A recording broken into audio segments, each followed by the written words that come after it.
pesantren urutan kedua lingkungan pendidikan dengan kasus kekerasan seksual. Kira-kira cara pengajar Bin Bas menanamkan rasa malu pada santriwati mau di pondok ada rasa insecure, ada rasa nggak aman juga, Sat. Nah, itu kira-kira gimana, Sat? Mengarahkan minat bakat anak-anaknya di sini, Sat. Terkait dengan jadwal pulang, jadwal kunjungan, reward and punishment. Duh, parah guys. Ini data dari kompas.com, pesantren urutan kedua lingkungan pendidikan dengan kasus kekerasan seksual. Mana anak makin perempuan semua lagi. Data kasus kekerasan seksual di lingkungan pendidikan yang diadukan ke Komnas Perempuan untuk 2015-2020, pesantren menempati urutan kedua setelah universitas, kata Siti kepada kompas.com. Ya Allah. Yaudah deh, gini, Bang Kevin sekarang mau tanya, kalau di pondok ini nih, di Ma'had Bin Bas ini, yang usus santriwatinya, gimana batasannya? Jangan sampai ntar santriwati begini-begini sama ustadznya, ya. Bagaimana jaraknya diatur kepada guru laki-laki, kepada staf laki-laki di sini, ya. Apalagi buat Anda nih para ayah yang punya anak perempuan kayak Bang Kevin. Ya, tonton sampai habis, pastiin anak kamu semua aman dari kekerasan atau pelecehan seksual. Mau jadi apa? Assalamualaikum Ustaz. Waalaikumsalam warahmatullahi wabarakatuh. Alhamdulillah ketemu di sini. Ustaz, anak lagi risau, galau, gundah gulana nih, Ustaz.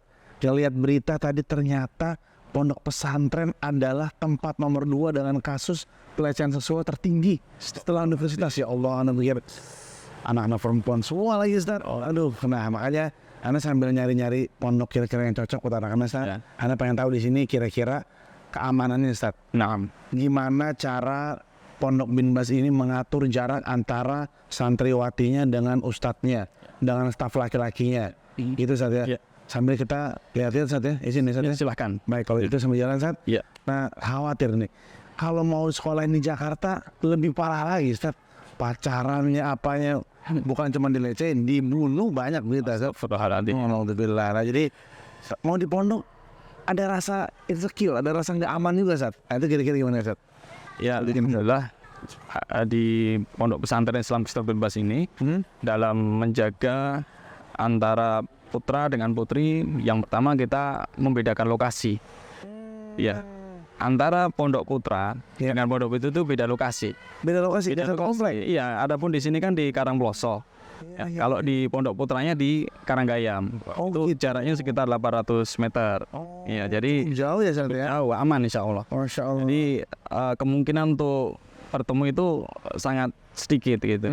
Ya, jadi kan jaraknya cukup. Mungkin dari santri atau hubungan seusianya nggak inilah, tapi yang sering dengar beritanya, bahkan ada juga yang ramai kemarin, ada ustadznya, tanda kutip, melakukan pelecehan seksual, kalau bahasa media mencabuli ya. Kadang mendengar mencabuli itu agak ganggu gitu.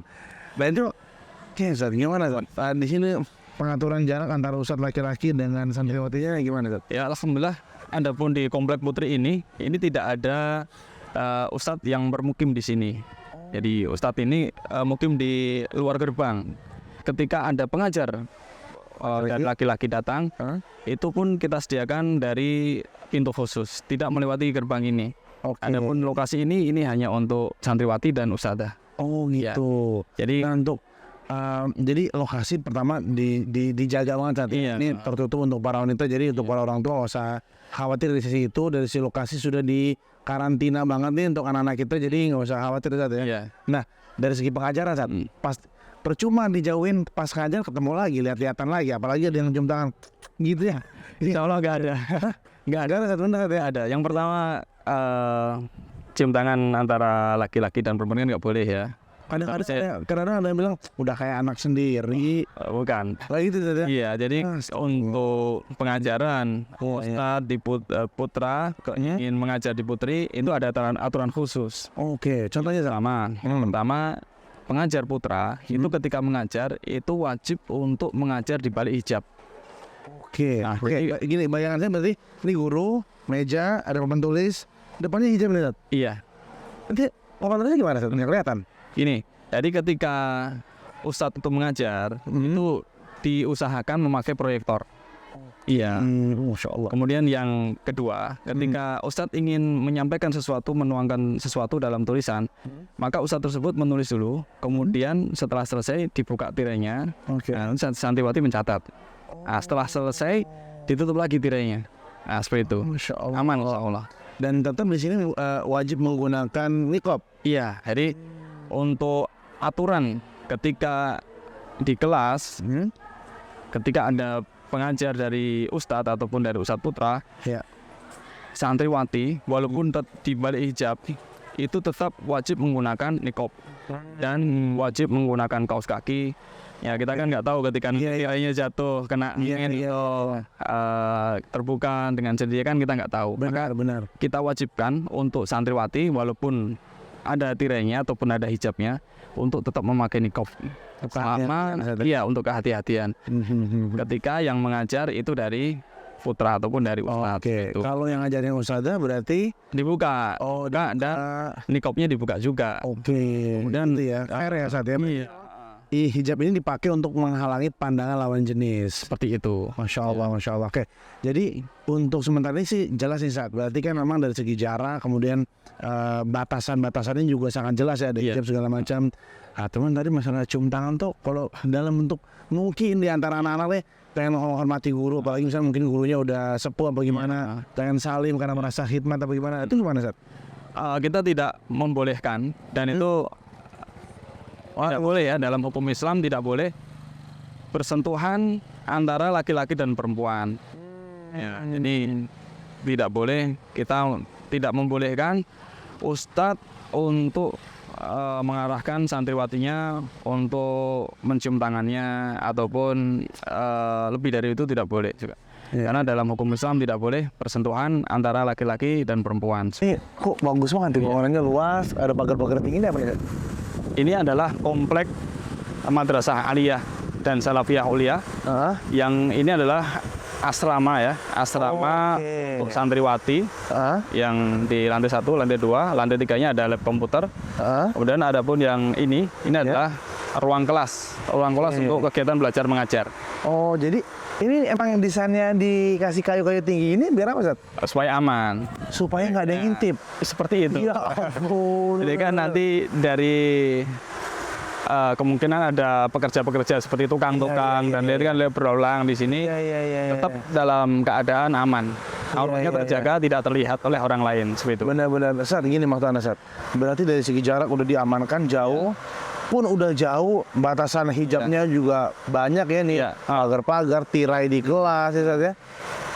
Tapi Ustadz kan kadang-kadang gini, mungkin yang perlu ditanamkan adalah rasa malu dari si perempuan. Nah, gimana kira-kira cara pengajar bin Bas menanamkan rasa malu pada santriwati dari mulai di sini jenjangnya dari yang di kompleks ini? Ya. Yang di kompleks ini ada Salafiyah Wusto, itu tingkat SMP. Oke. Kemudian Madrasah Aliyah, SMA, dan sekolah tinggi Madani. Ini kan remaja sampai dewasa muda. Iya. Zaman-zamannya lagi pengen dilihat ini, dilihat itu. Nah, gimana kira-kira menanamkan rasa malu pada anak-anak perempuan, Ustadz? Yang pertama kita sering adakan muhadharah ya, muhadharah.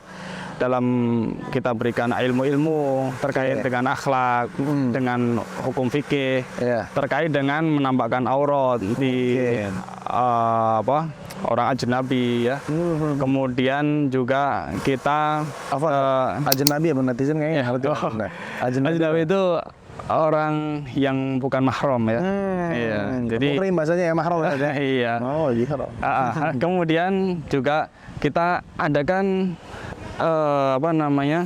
kayak poster-poster ya, poster-poster yang menyeru santriwati untuk bisa berpakaian syar'i. Kemudian batasan-batasan yang perempuan ataupun santriwati ini boleh menampakkan apa yang boleh ditampakkan dari perempuan, kemudian apa yang harus dijaga, kemudian juga seragam ketika di sekolah, ketika di asrama itu ada poster-posternya. Gitu. Dan untuk kalimat-kalimat tasyiyah ataupun kalimat motivasi untuk santriwati ini meningkatkan ifahnya ataupun rasa malunya seperti itu. Iya. Insyaallah. Ustadz, banyak orang yang bilang perempuan di Islam tuh dikekang habis, suruh pakai cadar, suruh pakai baju besar, kayaknya diisolasi banget gitu kayaknya Ustadz. Kayaknya kita lihat nih adik-adik dari tadi juga happy ya, ini insyaallah ya. Nah, maksudnya gini Ustadz, bagaimana Ma'had bin Bas ini sebagai lembaga pendidikan mengarahkan minat bakat anak-anaknya di sini, Ustaz? Supaya kayaknya nggak terkungkung banget gitu, Ustaz. Gimana, Ustaz? Ya. Yang pertama, ini kan santriwati kita berpakaian syar'i kan ketika di tempat KPM, kemudian di ruang kamar. publik ya, di luar kamar. Iya. Tapi ketika nantinya ketika ada kegiatan yang itu kita pastikan steril dari laki-laki, maka kita bolehkan untuk melepas nikopnya. Ya.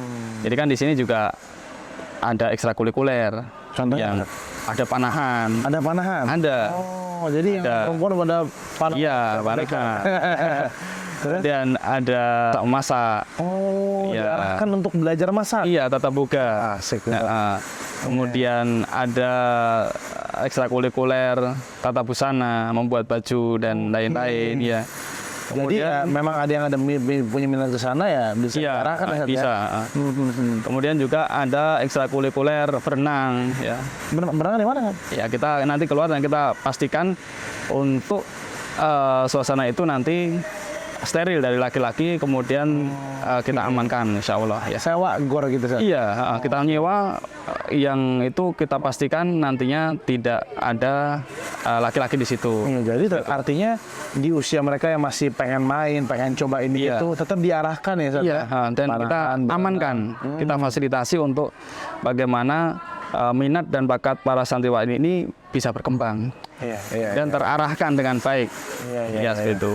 Oke. Nah tadi masalah jenjang, Ustaz, tadi di Mahat bin Bas ini dari mulai Dari KB. PK. Oh, KB. Iya, kelompok bermain. Kemudian ada RA, TK ya. TK. Kemudian ada Salafiyah Ula itu SD. SD. Kemudian Salafiyah Wusto itu SMP. Kemudian Madrasah Aliyah itu tingkat SMA. Dan sekolah tinggi tarbiyah ilmu tarbiyah madani. Dari mulai KB sampai lulus universitas. Iya, ada. Allah, Jadi alhamdulillah. kalau teman-teman yang di Jogja nggak pengen repot nyari sekolahan dari Iya. kecil daftarnya bin Bas sudah. Selebihnya daftar ke TK-nya, ke SD-nya, ke SMP-nya udah. Ya, insya Allah juga kita akan punya universitas. Isinya sudah ada. Ya, Universitas Madani. Ya. Oh, Masya Allah, makin lengkap nih, Jadi kan makin lengkap nih. yang dulunya itu adalah Stikas Sekolah Ya. Tinggi Ilmu Kesehatan Madani. Kita upgrade menjadi Universitas Madani. Ya, alhamdulillah. Ah, kemudian di sini, kalau di sini musolanya di mana, Ustaz? Musal di sebelah sana. Kita boleh ke sana, kan? Silakan. Ayo, udah start. Ya. Dari penjelasan antum, mana rasa insya Allah untuk dari segi lawan jenisnya udah aman, Ustaz. Jaraknya jauh, hijabnya banyak ya, alhamdulillah. Jadi agak tenang hati ini. Ya. Tapi Ustaz, kita di zaman 2023 ini, Ustaz, anak pernah dengar, Ustaz, ada anak SD ngaku sama temennya, saya lesbi loh. Astagfirullahaladzim. Nah itu, iya kan ya, jadi kekhawatiran, concern Anda sebagai orang tua anak perempuan, mungkin dari laki-laki aman, ternyata malah suka sama perempuan juga. Nah di sini gimana kira-kira metode Mahat bin Bas untuk jangan sampai juga akhirnya mereka jadi penyuka sama jenis? Nah, gimana, Ustaz? Yang pertama, yang wajib masuk sini, persyaratan wajib untuk masuk ke pondok ini itu tidak mempunyai penyakit badan menular, kemudian juga penyakit psikologi. Oh, ada tesnya. Ada tesnya. Kemudian Oke. ketika di pondok ini pun Pencegahan juga dilakukan, Ustaz, ya? Iya. Kemudian juga kan ketika di pondok ini kita juga adakan tes psikologi. Oke. Nah, itu nanti bisa terdeteksi kalau seperti Iya. Ya. Berarti ada tes psikologi tiap berapa kali sekali, Ustaz? Jadi nanti kita akan adakan nanti mungkin setiap tahun sekali ataupun nanti ketika ada yang faktor-faktor yang memicu untuk kita mengadakan Tes, tes, kita akan tes gitu seperti itu. Atau berarti tes itu diadakan ketika tadi misalnya ada faktor-faktor yang memicu tadi. Iya. Misalnya ada aduan dari temannya ini kayaknya Benar. mulai Iya. nempel-nempel nih Iya. apa gimana nih, atau megang-megang yang nggak seharusnya Benar, gitu ya. iya. Berarti di sini juga diajarkan bagaimana para wanita menjaga private partnya, saat ya. Benar. Ya, bagian-bagian yang nggak seharusnya, bahkan sama wanita pun saling lihat, saling pegang gitu, saat ya. Iya. Kemudian kan kita juga namanya punya pengasuh asrama. Itu Jadi satu asrama itu kita punya dua pengasuh. Yang pertama adalah pengasuh muda, yang kedua adalah pengasuh senior. Oke. Nah, dalam kepengasuhan itu nanti kita juga akan lihat, pantau, observasi bagaimana akhlaknya dari santriwati kita, kemudian kesehariannya. Kan kita ada penyimpangan-penyimpangan kan ada terdeteksi gitu kan. Iya, kelihatan kan perilakunya, gerak-geriknya kan. Kita instruksikan kepada pengasuh asrama ini untuk bisa dekat dengan santri, dengan santriwati ya. Jadi kan nanti kita adakan acara-acara khusus, dengan acara kayak sharing bareng, sharing ataupun curhat gitu kan. Jadi kan kalau ada mungkin pernah dipegang apanya kan nanti akan lapor. Jadi ini sebagai pengganti orang tua lah gitu. Karena banyak juga saat pondok yang akhirnya lolos dan malah menjadi tempat tumbuhnya penyakit penyimpangan seksual tadi ini saat si LGBT ini nih, makanya subhanallah. Tapi alhamdulillah mendengar penjelasan antum malah jadi lebih tenang bahwa alhamdulillah kontrol dia dari penjaga asrama tentu ya. Penjaga asrama ini artinya dari alumni atau apa? Musyrif? Ya, dari musyrifah. Jadi kan musyrifah. kami sampaikan tadi untuk penjaga asrama itu ada 2. Yang pertama musyrifah itu 1. Ya, ini setiap kamar 1. Kemudian untuk yang ustadzah senior, ini setiap 2 atau 3 kamar kita berikan ustadzah senior 1. Jadi kan nanti dari yang pertama dari musyrifahnya, dari alumninya kan, dari kakak kelasnya kan. Jadi dia sudah dekat dengan santriwatinya. Kemudian ketika ada keluhan-keluhan ataupun ketika ada gerak-gerik yang mencurigakan itu sudah terpantau. Nanti kalau tidak bisa terpantau ataupun tidak bisa teratasi, nanti musyrifahnya lapor ke ustadzah seniornya. Itu yang ustadzah senior sudah ustadzah yang sudah berumur dan sudah berkeluarga dan insya Allah mengayomi gitu. Iya, mengayomi Ustaz. Masya Allah. Ini masalahnya Ustaz? Iya, masalahnya. Masya Allah. Iya. Oke. Ini lagi pada ada kegiatan belajar Ustaz ya? Iya, ini ada pelatihan musyrifah. Pelatihan musyrifah. Oke. Nah, sekarang pertanyaannya lebih mendalam lagi nih Ustaz. Silakan. Terkait dengan jadwal pulang, jadwal kunjungan, reward and punishment. Jadwal pulang santri nih, Ustaz, berapa bulan sekali atau berapa tahun sekali ya? Bagaimana, Ustaz? Untuk jadwal pulang ini kita sudah atur dalam Kaldik. Yang pertama itu ketika hari raya Idul Fitri. Ya. Kemudian yang kedua adalah ketika kenaikan kelas. Ya, seperti itu. Kenaikan kelas Idul Fitri ini kepulangan. Berarti nggak ada pulang sebulan sekali, nggak ada? Nggak ada. Ini kan untuk banyak pulang yang ada malah usaha tarbiyah dikhawatirkan berantakan di rumah. Kemudian juga kan kita mengedepankan keamanan, keamanan. Jadi ketika nanti sering pulang, ketika transportasinya kita tidak harapkan kan kita juga ketika dia di sini menjadi tanggung jawab kita. Nah, kalau yang sakit tuh? Ketika ada yang sakit nanti yang pertama penanganannya adalah kita punya UKP. Unit Kesehatan Pondok. Unit Kesehatan Pondok. Bentuknya klinik? Iya, klinik. Ada kliniknya. Masya Allah. Kemudian ketika penyakit itu tidak bisa terselesaikan di klinik, kita akan rawat di poliklinik kita. Itu udah termasuk biaya bulanan atau? Sudah termasuk fasilitas kecuali obat. Obat kan masih tergantung masing-masing penyakit. Terus pemeriksaan, alat-alat kesehatan semuanya udah masuk include semua Ustaz ya? Kalau untuk obat-obatan dan ketika penyakit itu membutuhkan perawatan dari spesialis maka kita tanggungkan. Tapi kalau perawatan yang biasa itu sudah include. Masalah pulang tadi udah clear Ustaz. Berarti kalaupun sakit usahakan sini dulu ya. Kecuali dibutuhkan rujuk ke rumah sakit yang lebih besar. Iya, seperti itu. Nah, kemudian Ustaz, masalah kunjungan, orang tua boleh berapa kali sekali sini? Kadang-kadang santrinya betah, orang tuanya yang kangen tuh. Kadang ini yang sering kali dihadapi oleh sebagian murid pesantren. Jadi santrinya disuruh udah pulang dulu nak, atau orang tuanya sering kesini. Nah itu kira-kira dari Binbas jadwalnya sendiri untuk kunjungan berapa bulan sekali Ustaz? Kalau untuk kunjungan ini nanti bisa ditanyakan ke pengurus putri. Kan karena untuk jadwal kunjungan ini memang kita batasi. Tidak terlalu sering ya. Kalau terlalu sering ketemu juga nanti di santriwati yang satu dengan yang lain. Yang lain ini sering dijenguk kok, yang ini enggak kan nanti jadi iri gitu. Makanya dengan hal tersebut kita membuat kebijakan penjengukan itu hanya boleh diadakan yang pertama dengan waktu-waktu tertentu. Iya. Kemudian yang kedua ini di area-area tertentu. Artinya tidak boleh dibawa keluar. Jadi kita berikan area tertentu untuk nanti wali dengan santriwatinya ini bisa bertemu. Oke. Seperti itu, ya. Jadi jadwal juga diatur saat di sini. Sudah diatur. Sudah diatur. Jadi benar-benar emang ini dari hulu ke hilir nih metode pendidikan binbas udah masya Allah. Ya, Ustaz, ya. Alhamdulillah taala. Nah, Ustaz, masalah di antara metode pendidikan ini yang menjadi ujung tombaknya pada akhirnya adalah reward and punishment. Kira-kira di sini kalau ada penghargaan dalam bentuk apa sebagai mungkin supaya penyemangat santriwati Ustaz, ya. Dan hukumannya seperti apa Ustaz? Jangan sampai di sini ternyata ambil gasper cecah gitu. Ini gimana Ustaz? Hukuman di sini Ustaz? Yang pertama untuk masalah reward ya. Reward kita adakan hadiah.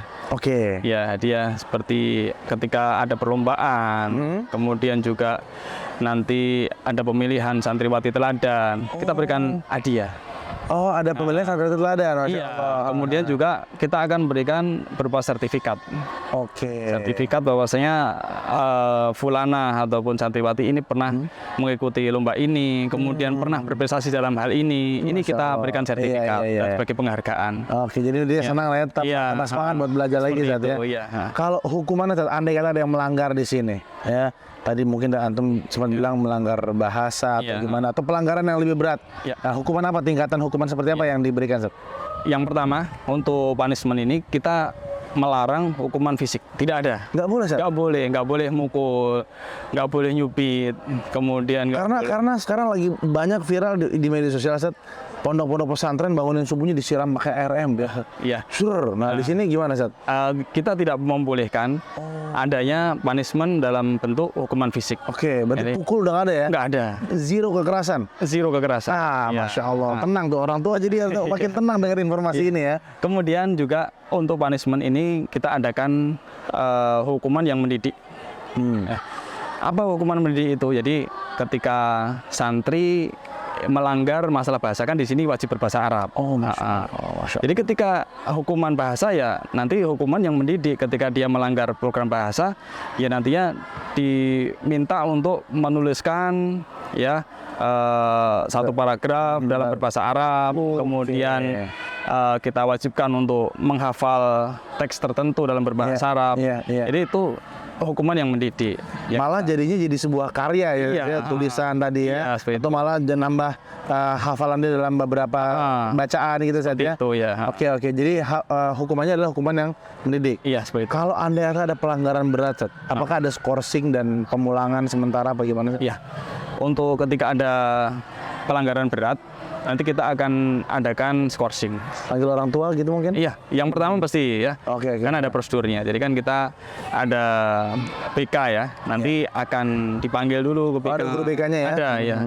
Kemudian setelah dipanggil, kemudian ada beberapa pernyataan dari berita pemanggilan bahwasanya ini sudah pernah dipanggil 1 kali, 2 kali. Nanti ketika yang ketiga, 3 kali. nanti kalau kita panggil orang tuanya dan ketika itu memerlukan skorsing, maka kita berikan skorsing. Oke. Itu saya tanyakan bukan untuk nakut-nakutin ya, supaya yang nitip anak di sini juga nggak khawatir Ustaz, jangan ntar temannya ngebandelin dia bagaimana. Jadi di sini benar-benar Binbas sangat menjaga ketat bagaimana keberlangsungan para santriwati di sini. Alhamdulillah. Ya. Alhamdulillah. Ustaz, ini kalau dari antum sih insya Allah semuanya zen Ustaz, fair insya Allah. Nah Ustaz, cuma lagi-lagi Ustaz, ketika semuanya udah cocok, kurikulumnya cocok, tempatnya cocok, metodenya cocok, kebentur di biaya ini Ustaz. Apalagi stigma banyak orang, kalau sekolah sunnah tuh mahal. Nah, kalau di Binbas kira-kira biayanya berapa Ustaz?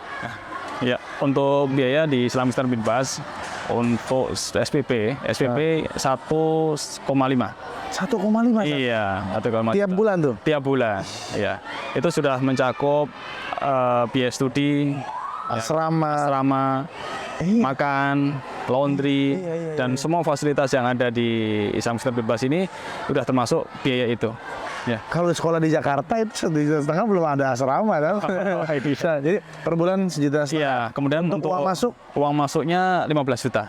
15 juta, Masya Allah. 15 juta. Cukup Sekali aja. Ustaz, Antum harus tahu, Ustaz. Anda masukin anak-anak ke TK di Jakarta. 14 juta. Ini masuk 15 juta, udah dapat asrama dan lain-lain. Iya. TK 14 juta, Masya subhanallah. Itulah beda mungkin ya Ustaz ya. Ya beda lingkungan dan segala macam, tapi di sini alhamdulillah cukup terjangkau Ya, insyaallah Ustaz alhamdulillah ya. ini di Jogja alhamdulillah masih terjangkau dan kami dengan biaya yang kami sebutkan tadi kami insya Allah bisa menjamin kualitas pendidikan kami. Insyaallah, insyaallah. Nah, tinggal ini saat kadang-kadang selalu ada pertanyaan, ada program beasiswa nggak? Ada program buat apa? Ada diskon apa nggak? Apa segala macam mungkin bisa disampaikan Ustaz. Ya. Untuk keringanan biaya Iya. ini nanti masalah kebijakan ya, kebijakan dari pengurus yayasan. Tapi itu nanti kita kembalikan ke pengurus yayasan. Oh, berarti tinggal datang aja dulu, Iya. ceritakan kondisinya seperti apa, Seperti baru itu. kebijakan Dan yayasan ya seperti Iya. itu ya. Oke, oke. Jadi buat ayah bunda semua jangan takut kebentur biaya. Kalau emang udah niat pengen anaknya jadi penghafal Quran yang lancar berbahasa Arab dan punya akhlak dan adab mulia, insya Allah ya. Insya Allah. Apalagi untuk anak perempuan ya, untuk anak-anak yang perempuan seperti saya, ayah dari 2 anak orang perempuan, Ustaz. Insya Allah, ya. Namanya Sofia sama Rumaiso nih, insya Allah. Jadi nggak usah ragu, langsung aja daftar ke Binbas. Cara daftar gimana, Ustaz? Untuk pendaftaran bisa nanti cukup online, melalui online, tidak perlu datang ke Nggak perlu sini. datang sini ya. Kemudian nanti di situ akan membuat akun dengan membayar uang pendaftaran. Setelah mengisi akun, kemudian nanti bisa mengisi biodata dan Oke. upload yang disediakan di Oh, apa berkas-berkasnya ya? berkas. Berkas-berkas semua diupload di situ. Iya, diupload di situ. Giliran hari tes baru datang ke sini. Tesnya pun kita fasilitasi secara online. Wih. Ya. Online semua. Tesnya ada tes tertulis online, kemudian tes wawancara juga online juga. Oh, oke. Ya. Jadi yang dari luar Jogja nggak usah khawatir. Nggak usah pulang khawatir. balik Jogja Iya. ongkos. Cukup Cukup di rumah, modal HP, internet ya Sat ya. Tinggal wawancara, video call gitu Sat ya. Iya, video Sama call. kerjakan tes di sana. Kalau keterima langsung berangkat ke Jogja udah bawa Iya. koper. Iya, Gitu Sat seperti ya. itu. Untuk program terbaru, Oh, ini dia nih program ini baru. program terbaru yang kita gulirkan tahun ini. Ini ada program 4 tahun, ini kita namai dengan program mahir dan juga program 3 tahun. Program mahirnya apa nih Sat? Iya, program mahir adalah program dengan masa belajar 4 tahun Oke. yang di tahun ketiga ini akan ada praktek mengajar. Ya. Jadi ketika nanti di tahun pertama belajar, tahun kedua belajar, Iya. kemudian nanti akan mendapatkan pelatihan-pelatihan khusus dan ketika nanti sudah mendapatkan sertifikat mengajar, Iya. izin mengajar dari Training Center Islamic Student Binbas, nanti ditugaskan untuk mengajar bahasa Arab dan halaqatul Quran. Ya. Ini kemudian di tahun keempat kembali dia belajar untuk mempersiapkan ya mungkin untuk persiapan ke Madinah ataupun ke PTN Iya. ataupun ke jenjang yang lebih tinggi ataupun ingin mempersiapkan karirnya itu di tahun keempatnya ya. Oke, maksudnya Kemudian ini untuk yang- program mahir ya, 4 Iya. tahun tadi Sat ya. Dan satu lagi tadi Sat? Itu program reguler. Program reguler adalah program dengan masa belajar, masa studi 3 tahun. Oke. Ya, ke tahun pertama, tahun kedua, tahun ketiga. Kemudian di tahun ketiga ini nanti kita berikan pendampingan khusus untuk bisa merencanakan karirnya, baik itu dia mau mengikuti SNPP ataupun SNPT, ataupun dia akan mengikuti muadalah ataupun mengikuti murasalah ke universitas yang ada di Timur Tengah, kami fasilitasi di tahun ketiga. Masya Allah. Jadi Nah. bukan cuman sampai lulus, tapi difasilitasi, dibantu, disokong sampai Insya ke Allah. Timur Tengah. Iya. Masya Allah ya. Ya. Barakallahu fiik. Ustaz, terima kasih banyak. Syukur jazakallah khairan Ustaz. Jazakumullah khair. Ya. Mudah-mudahan ini menjadi solusi buat ayah bunda semua yang punya anak perempuan. Cari tempat sekolahan yang aman, nyaman, dan terjaga insya Allah di Ma'had Islamic Center Binbas. Insya Allah. Demikian. Pamit Ustaz ya. Ya. Kita tutup. Assalamualaikum warahmatullahi wabarakatuh. Waalaikumsalam. Mau jadi apa?